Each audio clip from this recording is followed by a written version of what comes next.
Welcome. Today we will rediscover the lost private railroad of Ebeltoft located on the nose of Jutland. Limestone. Scandals. Holidays. This is just some of the traits of the railroad that span 22 kilometers and 13 stations and stops throughout its history. Our journey starts at Trustrup station. The station is older than the line since it is part of the national line from Egefors to Grenaa. Trustrup is one of the biggest towns on the line and is the connecting point between the private line and the national network. In the latter years the line had its own trains to Grenaa.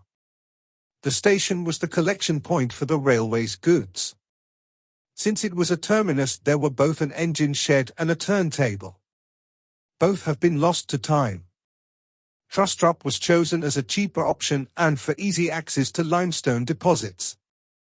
Trustrup is the only operational station, now serving as part of the Egefors Light Railway. From Trustrup station the journey continues westward.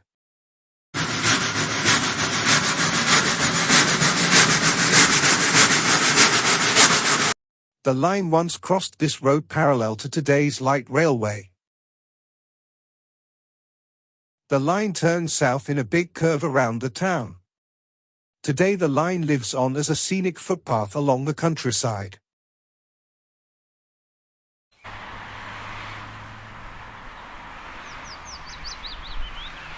The next stop is the Grenaa Road halt.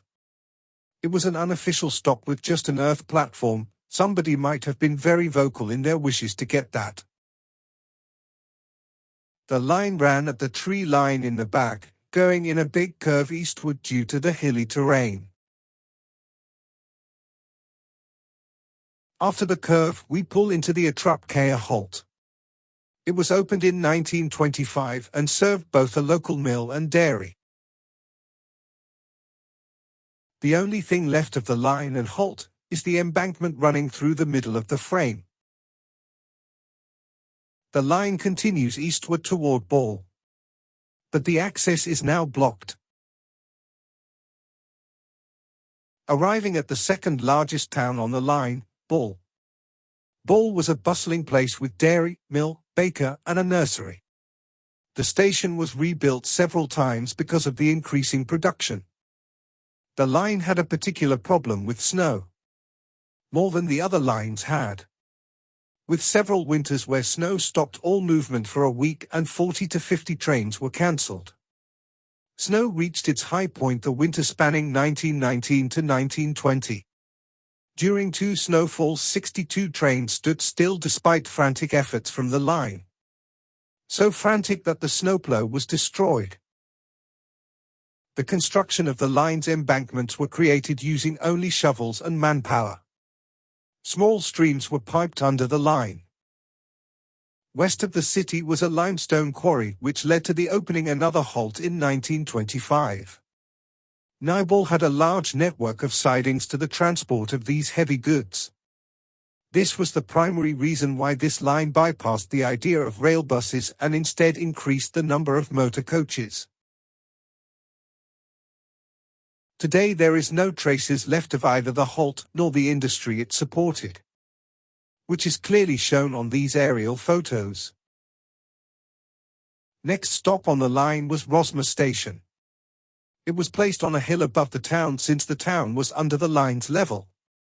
The ground was full of limestone, so access had to be kept clear. The high elevation gave it a great view. The limestone gave a fair amount of heavy transport. Leaving Rosmas the line took a great curve across this field. After entering this patch of trees it ran parallel to the road until it reached the station of Hillestead. Hillestead served the town which had both dairy and a grocery store. The station building was also a post office for a number of years. The station buildings, except Trustrup, were designed by Heinrich Wenck and was designed for a married couple who both worked for the railway. The line, apart from the normal service, had a number of special services: market days, Christmas specials, and trains to the beach. In the summer, trains ran from Copenhagen to Ebeltoft with kids to summer camps. The line continued through the trees, across this massive field until it reached the next station of Gravlev. Today the station is hiding in the trees.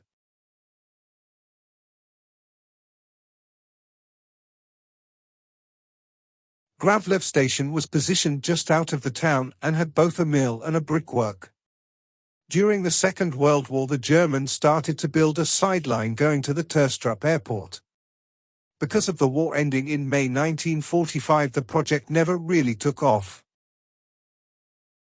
From Gravlev to Ebeltoft, the alignment is preserved as a nature path. At this point of the line, several cuttings were made. This is the one which is best preserved. The line became embroiled in a big scandal in 1933. Big enough to land in the Supreme Court. The manager H.C. Ide had acquired a large amount of rolling stock that far exceeded the need of the line. The carriages were part bought and part leased. But the manager didn't bother to pay for them. He just kept getting more. The problem ended up in Supreme Court and numbered 82 carriages.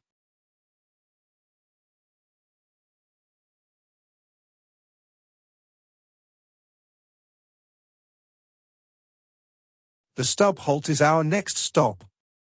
It opened in 1925 and had a nice little closed wooden building for waiting.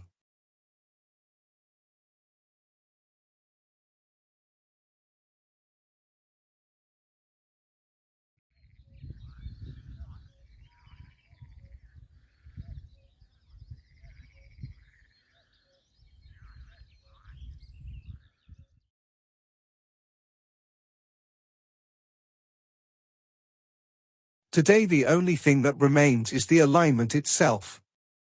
In its place there is an interesting zoo. Park.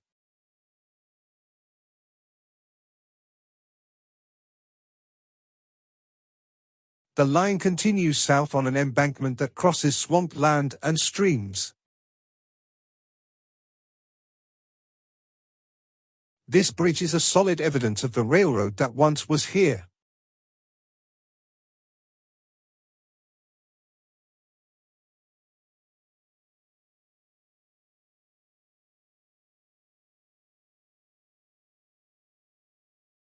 As we cross this open expanse, the last station until Ebeltoft, Scarso, appears in the horizon.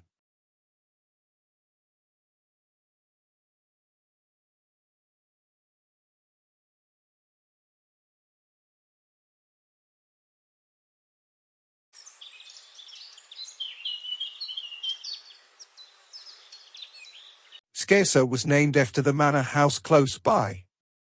Considering its location, the station was quite profitable.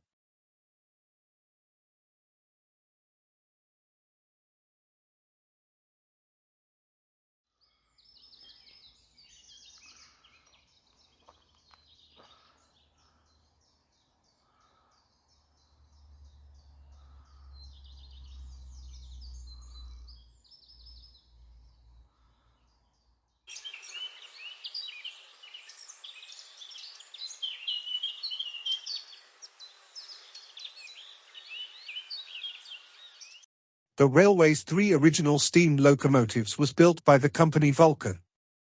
The Danish one, not the British. They were delayed in production, so the line had to rent some other locomotives from the private Hamel line for a period of 4 months until their own were ready. From the later 1920s the line acquired motor coaches to supplement the steam locomotives. After a major rail renovation, the motor coaches could reach up to an amazing 60 kilometers an hour. The line was unique because they didn't buy rail buses in the 50s because they needed more power to haul the heavy freight. Only in the last years did they buy second-hand rail buses in a desperate attempt to turn the tide.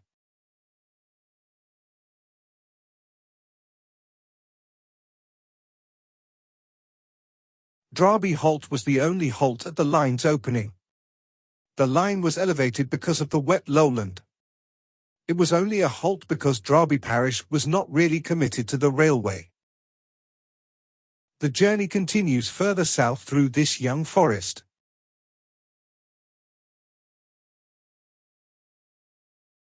Looking through nature, we can't see the line. What is this? Is this a relic? When the line was operational, it was an obvious footprint of mankind in a sea of wild and cultivated nature. Today it is a patch of undisturbed nature. This was then. This is now. Standing on the alignment and locking site on where it used to be. The bike halt is hard to pin down, since it got moved to be closer to the camping site on the other side of the street. The only thing similar today is that the camping site is still there. End of the line. Ebeltoft. The largest town on the line, and a busy harbour with a lot of industry. Today it is more busy as a tourist destination. The station area was just next to the harbour area and was only 1.5 meters above the water line. As Ebeltoft was an end station, there was a big turntable and an engine shed.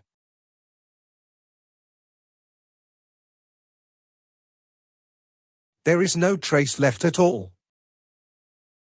The railway serviced the town's industries. Among others, a gas plant, a slaughterhouse, a malt factory and a leather factory.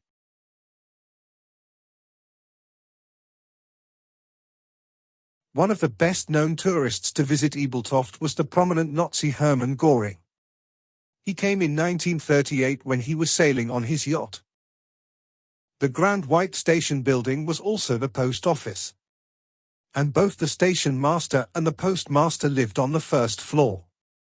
Even if they didn't look similar, all station buildings were designed by the same architect.